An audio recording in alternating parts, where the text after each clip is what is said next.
Presenting Superman. Up in the sky. Look! It's a bird. It's a plane. It's Superman! And now, Superman, eighth wonder of the modern world.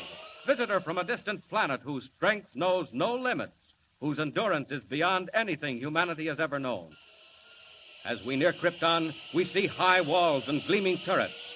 We approach the magnificent Temple of Wisdom. And there in a great hall, Jor-El, Krypton's foremost man of science, is about to address a meeting of the planet's governing council. Attention! Attention, gentlemen! Jor-El speaks. Members of the council, I have completed my solar calculations, and much as I dread uttering these words, I have come to the conclusion Krypton is doomed. Did I hear him right? Gentlemen, hear him out. These internal quakes we've been experiencing, these volcanic eruptions, tidal waves, gas escaping from giant craters, all point to only one thing, gentlemen.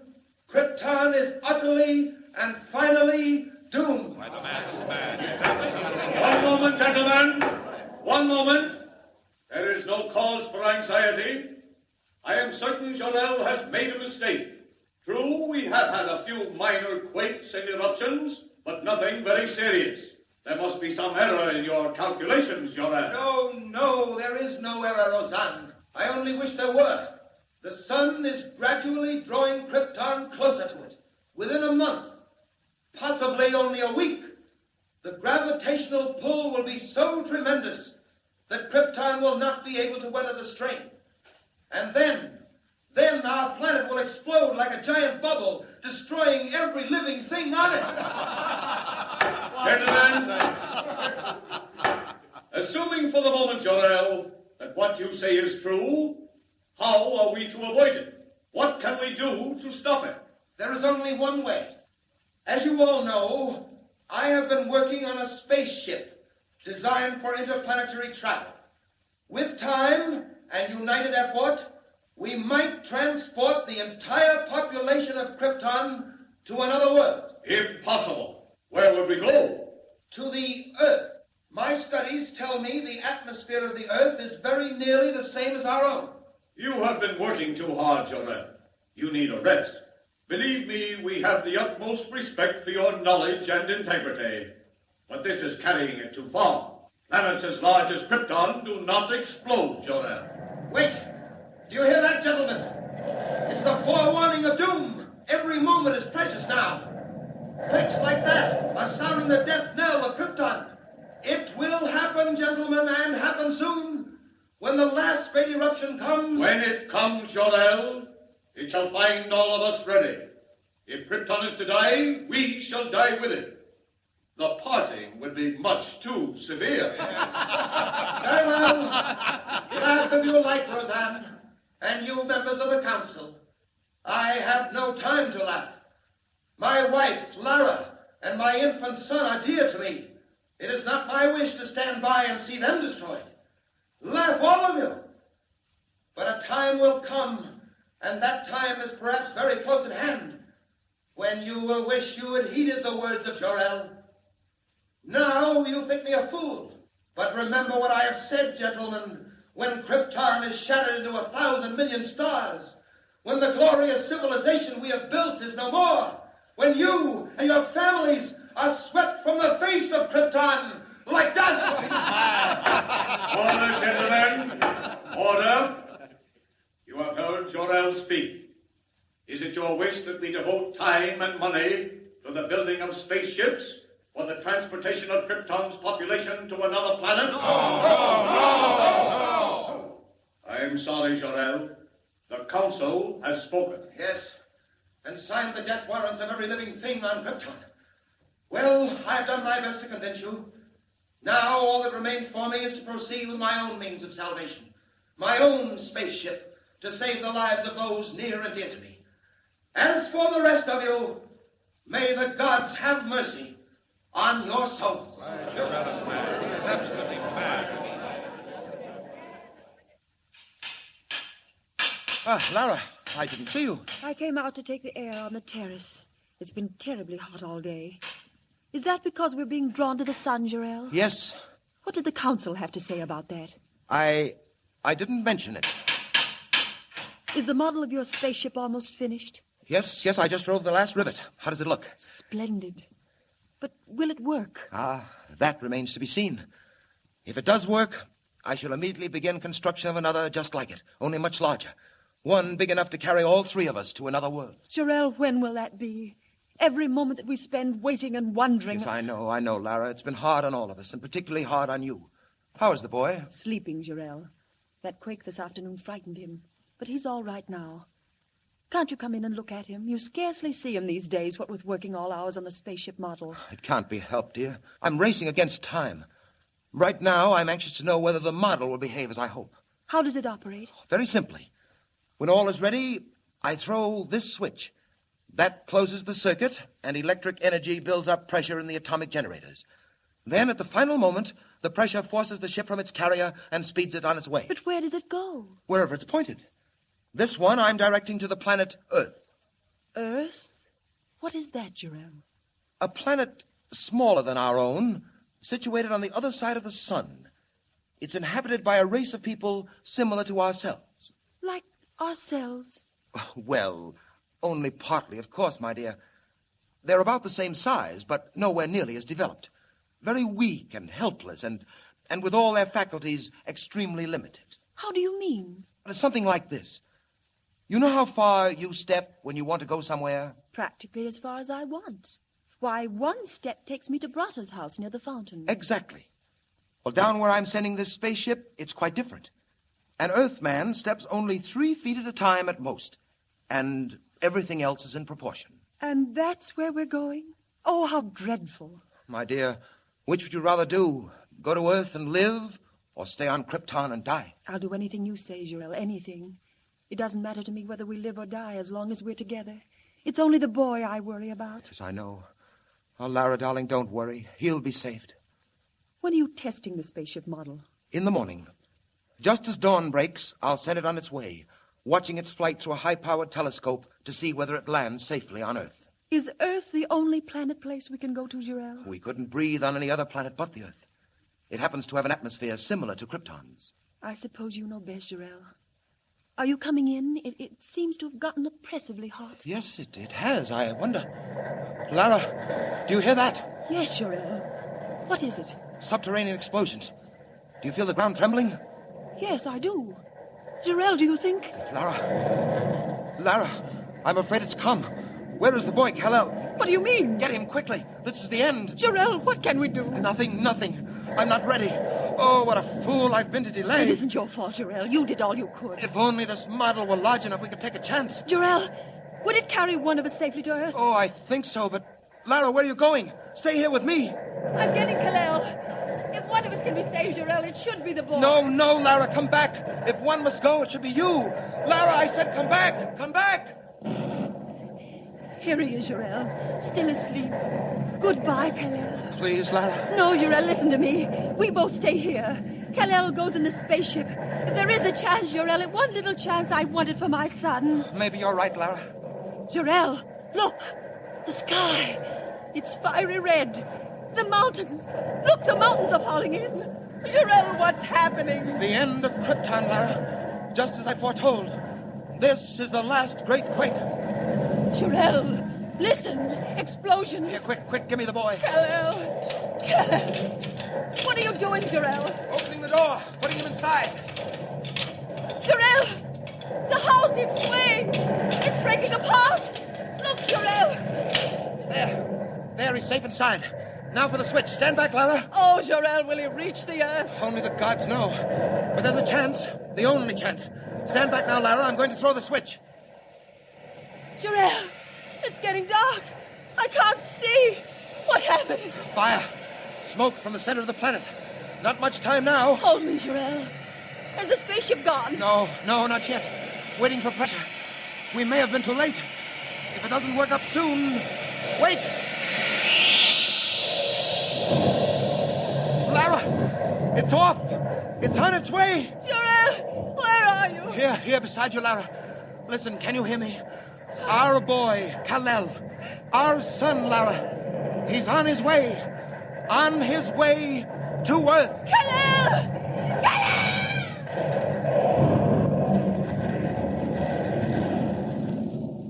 So the tiny rocket ship roars into the uncharted heavens as the mighty planet of Krypton explodes into millions of glowing fragments, glittering stars to remain forever in the night sky. Jor-El and Lara, devoted parents of the tiny boy, perish in the giant quake that destroys Krypton. But what of the rocket ship? Does it reach the Earth? Does it find its mark in all the far-flung darkness of space? Remember, don't miss the next installment of Superman. Up in the sky, look! It's a giant bird! It's a plane! It's Superman! Superman is a copyrighted feature appearing in Action Comics magazine. Presenting Superman. Up in the sky, look! It's a bird! It's a plane! It's Superman! And now, Superman, eighth wonder of the modern world. Visitor from a distant planet whose strength knows no limits, whose endurance is beyond anything humanity has ever known. We have seen how the child of Jor-El and Lara was placed in the rocket ship and sent on his way to Earth. During the long journey of the rocket ship to the Earth, the child has become a man. The rocket landed in a desert. Superman stepped forth full grown to explore this strange new world in which he found himself. Today, as our story continues, we find him hovering with his curious power above a quiet highway in Indiana. A trolley car is just pulling up the hill, and as Superman wheels and turns in curious flight, unseen below, a man and a boy come out of the shed that serves as waiting room.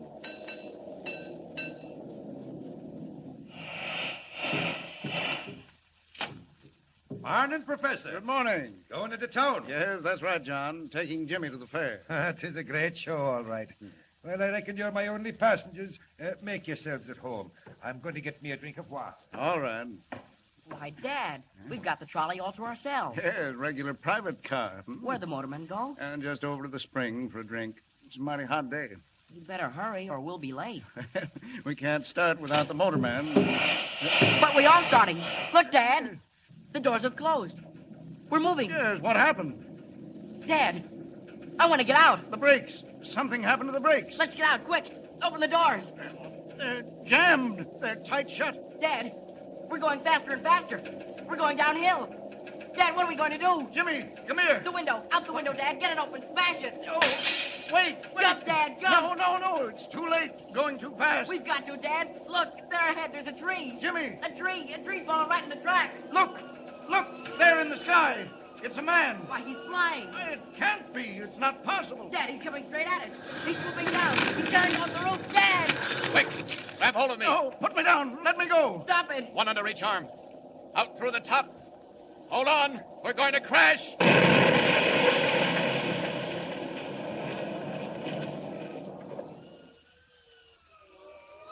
Well, we just got out of that in time. Trolley car's a wreck. Smashed into a million pieces. Where are you going? What are you doing to us? What's happening? Put us down. Don't be frightened. You're all right. I had to get you out of there in a hurry. Pulling off that roof was the only way. Now we're going down again. Down. There you are. Safe and sound in the field. Well, I don't know what to say. Quite all right, Professor. Getting you and the boy out of that car was nothing. I can't believe it. Who are you, anyway? Where do you come from? I have no name. I come from a world that no longer exists. Here in this world of yours, men would call me a Superman. It's a dream. A wild, impossible dream. But, Dad, it happened. We saw it. He flew down, took us under his arms. And out of the car, that's all. Nothing so strange about that. And you saved our lives, Jimmy's and mine. I don't understand even now, but I'm grateful. Are you, Professor? Well, do you doubt it? Would you do something to prove it? Would we? Anything at all. Then make me a promise. Promise that you'll say nothing at all about what's happened. What? Don't you want people to know? Not just yet. I want no one to know, except those I help. Will you promise? Well, if you wish. I do, believe me. Then you have our word. Is that all? No. You've given me your promise. Now I want your advice. You want advice from us? You know this world. I'm a stranger. You know the people in it, and I have still to find them out. You want to meet men, is that it? Not meet them, Professor. Observe them. Study them. See them at their best and their worst. Know which to help and when help is needed. If you can tell me that... Dad, can we help him? Well, I think so, Jimmy, if that's what he wants. It would mean a great deal to me. Well, my friend, if we can call you that. I hope we can. My first friends on this earth. To mingle with people, to see men at the highest and the lowest, if that's what you want. Now, let me think. Now, how about a newspaper, a great metropolitan daily? A newspaper? Well, yes, join their staff. Be a reporter. Oh, but you can't do it in those clothes.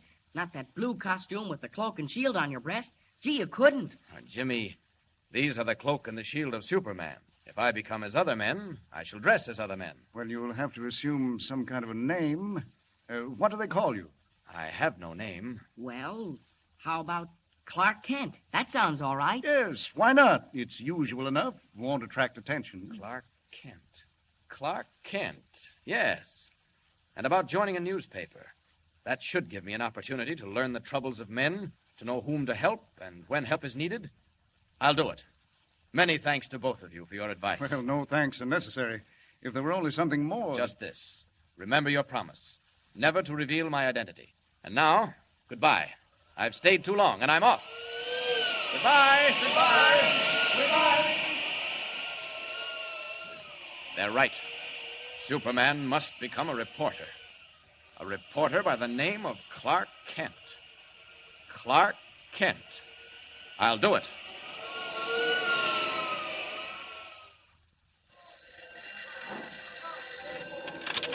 Steady, Rome. White. Listen, Chief. You better get somebody in that railroad story right away. Anything break?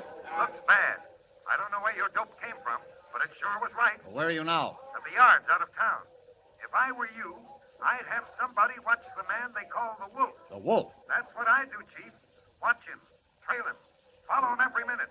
He's at the bottom of this as sure as you're born. Oh, hey, I gotta beat it. Someone's coming. So... Excuse me, Mr. White. That young man's still waiting. What young man? Oh, the one who wants a job? Well, let him wait. Who have we got that's free? McCann's on the coast. Grayson's down in Virginia. Most of the day men are full up. I knew it. Confound it's always the way. Something breaks and nobody to handle it. What is it, Mr. White? Railroads. Sabotage. I didn't believe it, but there may be something in it after all. If there is... Yes, sir? If there is, Miss Smith, it'll be the biggest story since Lindbergh. And me short-handed. Oh, what's the use? Yes, sir. About that man. Oh, send him in. Send him in. Yes, sir. Come in, Mr. Kent. Mr. White will see you now. Thanks. You want to see me? Close that door. Yes, sir. My name is Kent. Clark Kent. What can I do for you, Mr. Kent? Well, Mr. White, you can give me work, I hope. Work? On the paper? Yes, sir. I'd like to be a reporter. Oh, you'd like to be a reporter. What papers have you worked on? Well, none, sir, but Oh, you haven't. But you think you'd be a whiz. Well, I'm afraid I can't use you, Kent. You mean you haven't any openings? Not for greenhorns. I'm sorry if I'm blunt. But, Mr. White, even if I am a greenhorn, suppose I brought you a good story. And where would you get it? I'm afraid you'll have to excuse me, Mr. Kent. A really good story? Such as? Such as the complete inside on the man called the Wolf on the Western Railroads. What's that? You heard me. Do you want that story? Do I want it? Well, I should say I do. But look here. I think I could get it for you, Mr. White. What do you know about the Wolf? A little bit. Where did you ever hear his name? In connection with railroads, Mr. White. Oh, stop beating around the bush. I only heard the beginning of that myself yesterday morning. Not a paper in the country's carried a line, and yet... And yet I come in here and talk about it. I think I could do something with it, Mr. White. Now, look here, Kent. Mysterious secret messages have threatened to tie up every railroad in the country, beginning with the Western. For a while, the road paid no attention, and then the crack flyer on the P&R went off a bridge. Yes, I read about that. Yeah, naturally. But you didn't read about the warnings because they weren't printed. Weren't printed? No, and they won't be. Not until we've checked all the angles. And then this man, the Wolf. Oh, yes, the Wolf. Now, where do you come in? How did you get to know the Wolf? Excuse me. Say your own, White. My friend, tomorrow night, the Silver Clipper leaves Denver for the west. It will not arrive in Salt Lake City. Hey, what's that? Who's this? I have been called the Wolf. Goodbye. Hey, come back here. Come back here. Wait. Yes, Mr. White? Where did that call come from? I'm sorry, sir. The party's been disconnected. Ah, nuts. Beg your pardon, sir, but if that call did come from the Wolf, I should be inclined to believe it. Huh? How do you know who that was? If I were you, I'd warn the officials in charge of the Silver Clipper. Look here. You couldn't hear that phone. What is this? How do you know who called me? As I was saying, Mr. White, Suppose I brought you a good story. The story of the Silver Clipper and the wolf. I take chances, Kent. I'm going to take a chance on you. Thank you, Mr. White. It's 2,000 miles. You'll have to hop a plane. I'll get there, Mr. White, in spite of the weather. Lord, I hadn't noticed the weather. Well, get to the airport anyway. You rang, Mr. White? Miss Smith, this is Clark Kent, temporarily attached to our staff. You'll note I said temporarily. Yes, sir. Kent leaves for the west by the first plane. Get him tickets and a $200 advance. Mr. White, all planes are grounded. That's all right, sir. I'll get there. Take him outside. Show him what he needs to know. Mr. White, I'd like to thank you. Oh, let it go, Kent. Let it go. You get a story and you get a job. You're either clairvoyant or the luckiest guesser alive. Either way, I can use you. But if you miss out, well... This way, Mr. Kent. Thank you, Miss Smith. It's nice of you to show me around. Pretty lucky, I'll say. 100 good newspaper men walking the streets, and you step right into a job. I say, I am lucky. You wait in here. It's the anteroom of the cashier's office. Well, I really don't need an advance. Oh, playboy in disguise, eh?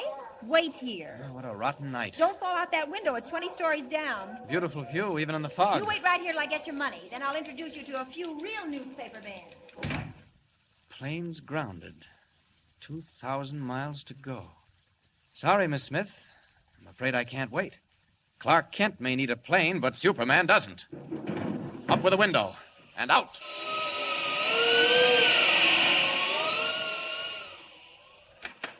Ted, I hope I didn't keep you waiting too... Miss Smith! Miss Smith! Oh, what's wrong? That man! Did he go out, that Clark Kent? Nobody went through the city room. He didn't go out. Well, I left him right here, the window. Oh, the open window. He went through it, and it's 20 stories down. He went out through the window? Out the open window, 20 stories above the ground.